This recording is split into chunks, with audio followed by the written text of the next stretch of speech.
24/7 நேயர்களுக்கு வணக்கம். இன்றைய நேர்காணலில் நம்முடன் உரையாட இருப்பவர் மூத்த பத்திரிகையாளர் தமிழா பாண்டியன் அவர்கள். வணக்கம் சார். வணக்கம். தமிழக அரசியல் தேர்தலை நோக்கி சூடுபிடிக்க ஆரம்பிச்சிருச்சு. அடுத்த ஞாயிறு சீமானுடைய கூட்டம் கொடிஷியாவில், இந்த ஞாயிறு பாமகவுடைய கூட்டம் சித்திரை முழுநிலவு மாநாடு. இந்த சித்திரை முழுநிலவு மாநாடு ஏற்கனவே சில ஆண்டுகளில் பெரிய தாக்கங்களை உருவாக்கியிருக்கு. இந்த ஆண்டு என்ன மாதிரி தாக்கத்தை உருவாக்கும்னு நினைக்கிறேன்? இல்லை, பாமகவை பொறுத்தவரை பாமகவினுடைய வீரியம் 10 ஆண்டுகளாக நிறுத்தி வைக்கப்பட்டது. இந்த சித்திரை முழுநிலவு விழா மகாபலிபுரத்தில் 10 ஆண்டுகளாக நிகழ்ச்சி நடத்தவே இல்லை. கடைசியாக ஜெயலலிதா முதலமைச்சராக இருந்த பொழுது நடத்தப்பட்டு, ஜெயலலிதா சிறுதாவூர் பங்களாவுக்கு போவதற்கு 3 மணி நேரம் காத்திருக்க வேண்டியதாக போச்சு. அதன் பிறகு ராமதாஸ் சிறையில் அடைக்கப்பட்டார். அப்புறம் அவங்க மனைவி கோரிக்கை வச்சாங்க. அப்புறம் ராமதாஸ் வெளியில் வந்தார். அதோடு இந்த நிகழ்ச்சி இப்போ 10 ஆண்டு 11 ஆண்டு கழித்து இப்போ நடக்குது. இதுக்கு பின்னணியில் பல சுவராசிய தகவல் உண்டு. பாமகவை பொறுத்தவரை வன்னியர் சங்கம் தான் இதனுடைய தாய் களம். வன்னியர் சங்கத்திலிருந்து தான் பாமக. இப்போ வன்னியர் சங்கத்தினுடைய சித்திரை முழுநிலவு 1 கோடி சொந்தங்கள் கூடுகிற விழான்னு இப்போ எங்கே பார்த்தாலும் பதாதைகள் இருக்கு. ஆனால் இந்த வன்னிய பெருவிழாவுக்கு ஏறக்குறைய 10 ஆண்டுகளுக்கு முன்பு, 15 ஆண்டுகளுக்கு முன்பு நடந்த அதே எழுச்சியோடு நடக்குதா அப்படின்னு நம்ம ஒரு ஆராய்ச்சி செய்தால் அப்படி இல்லை. தந்தை மகனுக்கு இடையில உருவாயிருக்கூடிய அரசியல் அதுக்கு ஒரு காரணமா? இல்லை, அது ஒரு பெரிய காரணமே அல்ல. தந்தை மகன் முரண்பாடு என்பது அது கணவன் மனைவி முரண்பாடை போல, அது ஒரு பெரிய முரண்பாடு அல்ல. ஆனால் நீங்கள் வன்னியர் சங்கம் 90 வரை, வன்னியர் சங்கத்திலிருந்து பாட்டாளி மக்கள் கட்சி 90 to 2000 வரை, இந்த 2000 இந்த 10 ஆண்டு காலத்தில் தமிழ்நாட்டினுடைய வடக்கு பகுதியில் ராமதாஸ் இல்லாமல் அதிமுக திமுக கரையேற முடியாது. அந்த அளவு பவர்ஃபுல்லாக இருந்தது. ஏன்னா 7% வாக்கு, 50 லட்சம் வாக்கு யார்கிட்ட இருந்தது? ராமதாஸ் இருந்தது. ஜெயலலிதாவும் கருணாநிதியும் இந்த 10 ஆண்டு காலம் 90 to 2000 வரைக்கும் ராமதாஸ் இல்லாமல் அரசியலை சந்திக்க முடியாத நிலைமை இருக்கு. அவரை கூட்டணி கொண்டு வந்துடுறோங்கிற முயற்சி தொடர்ந்து 2 கட்சிகளுமே கடுமையாக முயற்சி பண்ணுவாங்க. ஏன்னா 50 லட்சம் வாக்கு அவட்ட சொன்னால் அப்படியே 50 லட்சம் வாக்கு விழுது. ஆனால் இன்னைக்கு அந்த நிலைமை இல்லை. இந்த மாற்றங்களுக்கு என்ன காரணம்னா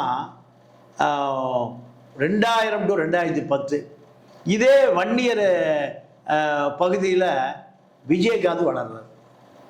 இது எப்படி சாத்தியம்? நீங்கள் விஜயகாந்துடைய தொகுதி விருதுநகர் கிடையாது, மதுரை மேற்கு கிடையாது, எங்க ரிஷிவந்தியம் விருதாச்சலம் யாருடைய பகுதி, யாருடைய கோட்டை? ராமதாஸ் கோட்டை.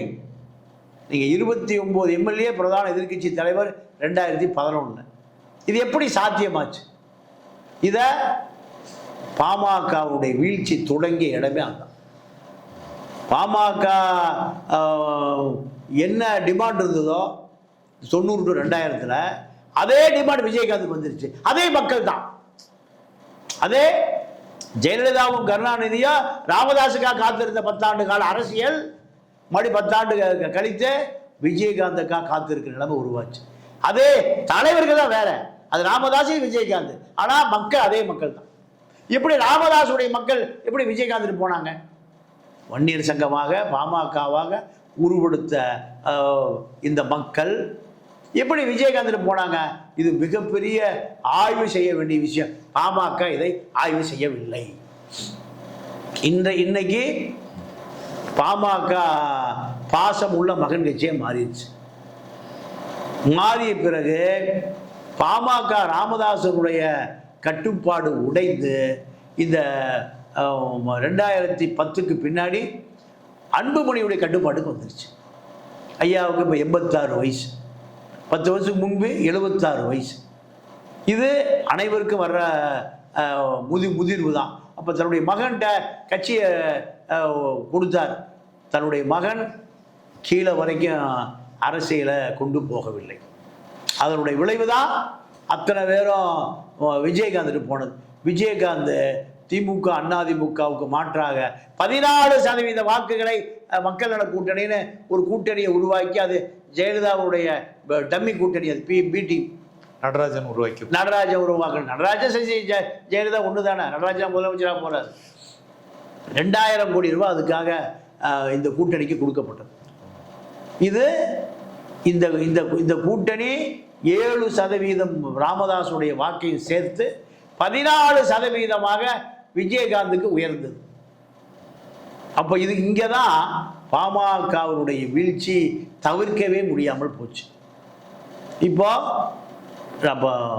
தமிழ்நாட்டினுடைய வடக்கு பகுதியை அரசியலை தீர்மானித்த ராமதாஸை இப்போ யாருமே சீந்துவதற்கு ஆள் இல்லை. இப்போ அவருக்கு 87 வயசு ஆயிடுச்சு. இப்போ அவர் தன்னுடைய மகன்கிட்ட கட்சி கொடுத்துட்டு ஓய்வில் இருக்கார். அதாவது ஜெயிக்கிற குதிரையில் மட்டும்தான் பணம் கட்டுவார். யார் வெற்றி பெறுகிறார்களோ அந்த கூட்டணியில் அமைச்சராகணும், அதுதான் அவருடைய வேலை. அப்போ தேர்தல் கூட்டணி என்பது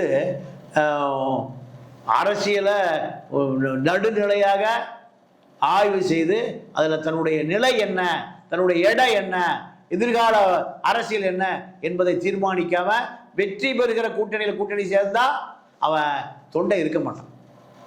ஏன்னா தொண்டனை பொறுத்த வரைக்கும் அவனுக்கு அதிகாரம் வேணும், அவனுக்கு அரசியல் வேணும், எதுவுமே கிடைக்காது. அன்புமணியின் தலைமை பொறுப்பை இவர் பறிச்சதுக்கும் அதான் காரணமா? அதான் காரணம். அன்புமணியை நீங்க ஜிகே மணியை இவர் தலைவரான பிறகு அவர் விளக்கப்பட்டார். ஜிகே மணியுடைய மகன் தமிழ்குமரன் லைக்கா நிறுவனத்துடைய சிஇஓ, அவருக்கு மாநில இளைஞரணி தலைவர் பொறுப்பு வந்து அதையும் அன்புமணி பறித்தார். இது 2 உதாரணம். இப்படி பல பேருடைய பொறுப்புகளை பறித்தார். பறித்த பிறகு அவன்லாம் திமுக அதிமுக வன்னியராக போயிட்டான். பாமக வன்னியராக இருந்து திமுக அதிமுக வன்னியராக போயிட்டான். இந்த அரசியல் சரிவை சரியாக கவனிக்கல, அன்புமணி சரியாக கவனிக்கல. அதனுடைய விளைவு இன்னைக்கு 1.5% வாக்குக்கு வந்துருச்சு. இந்த சித்திரை முழு நிலவு வன்னிய பெருவிழாவுக்கு பழைய ரயில்வே அமைச்சர் அன்புமணியினுடைய நெருங்கிய நண்பர், இன்னும் சொல்ல போனால் ராமதாசனுடைய சம்பந்தி மூர்த்தி மகனுக்கு தான் கவிதாவுடைய மகளை கட்டியிருக்கு. கட்சியில் வந்து இப்போ உறவினர் சம்பந்தியாக போன ஏகே மூர்த்தி சென்னையில் மட்டும் 1 கோடி ரூபாய் கொடுத்துருக்கா தகவல் வருது. என்ன பண்ணிங்களோ தெரியாது. 500 வண்டி வந்துடும். ஒரு வண்டிக்கு 50,000 ரூபா போட்டால் நீங்கள் 1 கோடி ரூபாய்க்கு ஏறக்கூடிய 200 வண்டி 300 வண்டி கண்டிப்பாக கூட்டம் சேர்க்கணும். அன்புமணியுடைய வலுவை நிரூபிக்கிற கூட்டங்க. அன்புமணி தான் எதிர்காலம் என்று முத்திரை கூட்டாங்க. வந்தே ஆகணும்னு அன்புமணியால் அமைச்சராக்கப்பட்ட ஏகே மூர்த்தி ரயில்வே மினிஸ்டராக இருந்தார் லல்லு காலத்தில். அவர் சிட்டிகள் மட்டும் 1 கோடி ரூபா கொடுத்துருக்கார். அப்போ அன்புமணி தமிழ்நாடு முழுக்க இருக்கிற 60 மாவட்டங்களில் அத்தனை மாவட்டங்கள்லையும் இதே போல பல கோடிகளை இறங்கி தான் இப்போ இந்த கூட்டம் சேர்த்த வேண்டியது. கூட்டம் சேர்த்தா கூட அந்த வன்னியர் இடஒதுக்கீடுங்கிறது பெரிய விஷயமா இருந்தது. இடையில் ராமதாஸ் ஐயா கூட என்ன சொன்னார்னா, அண்டம் கெடுகெடுக்கும் போராட்டம் நடத்துவோம்லாம் சொன்னார். ஸோ அந்த கோரிக்கைகள் எந்த அளவுக்கு இருக்கு? இல்லை, அது நீங்கள் அந்த 10.5 மாநில அரசு சட்டசபையில் தீர்மானம் போட்டு நீங்கள் நாடாளுமன்றத்தில் அந்த தீர்மானம் நிறைவேற்றி ஜனாதிபதியுடைய ஒப்புதலை பெற்று அதன் பிறகு தான் சட்டமாகும். இதை சாதாரண படித்த அத்தனை பேருக்கு தெரியும். இது இப்போ எடப்பாடி தீர்மானம் போட்டு 21 தேர்தலுக்காக அதை யூஸ் பண்ண அவசரத்துக்கு யூஸ் பண்ணார். ஆனால் அது நாடாளுமன்றத்துக்கு போகவே இல்லை. நாடாளுமன்றத்தில் ராமதாஸாலேயோ அன்புமணியாலோ கொண்டு வந்து அதை நிறைவேற்றக்கூடிய அளவுக்கு வலு இல்லை. இப்போ என்ன நினைக்கிறாருன்னா, ஸ்டாலின் நிறைவேற்றி கொடுக்கணும்னு மறுபடியும் ஆரம்பிச்சிருக்கார். ஸ்டாலினுக்கு அதில் பாமகவுடைய தீர்மானத்தை நிறைவேற்றி கொடுப்பதனால எந்த லாபம் இல்லை. ஏன்னா வன்னியர்கள் பூரா திமுக வன்னியராக இருக்காங்க, அதிமுக வன்னியராக இருக்காங்க. அப்போ ராமதாஸுக்கு பெயர் எடுப்பதற்கு 10.5 தனக்கு தேவையில்லைன்னு திமுக நினைக்குது. இதில் எப்படி சாத்தியம்? எடப்பாடியாருக்கு அது நெகட்டிவாக தான் போச்சு. மற்ற சமூகமெல்லாம் ஓட்டு போடுது. ராமதாஸுக்கு வன்னியர் பகுதியில் இருக்கக்கூடிய பழைய 7% வாக்கு எடப்பாடி கிடைச்சிருந்ததுன்னா, எடப்பாடி தோத்து போனதே 3% தான். 2021 தேர்தலில் 3% தோத்து போனார். அந்த 7%, 3%, 4% வந்திருந்தா ஜெயிச்சிருப்பார். அப்போ வன்னியர் வாக்கும் வரல, வன்னியர் வாக்கு அந்நியருக்கு இல்லைன்னு அந்த வாக்கும் வரல.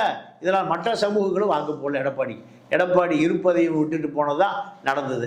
இப்போ அதே போல் வர இருக்கிற சட்டமன்ற தேர்தலில் தன்னுடைய ஆளுமையை நிரூபிப்பதற்கான முயற்சி தான் இப்போ மாமல்லபுரம் சித்திரை முழு நிலவு வன்னிய பெருவிழா.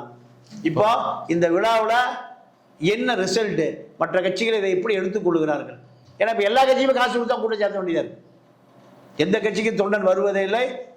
எந்த கட்சி கூட்டம் போட்டு பேசுகிறாலும் யாரும் பொதுமக்கள் நின்று கேட்பதே இல்லை. இது 20 வருஷம் மாறி போச்சு. இப்போ இவ்வளவு கோடி செலவு பண்ணி இது வன்னியர் மக்கள் மத்தியில் மீண்டும் பழைய எழுச்சியை திருப்ப முடியுமான்னு அன்புமணி முயற்சி பண்ணுறாரு.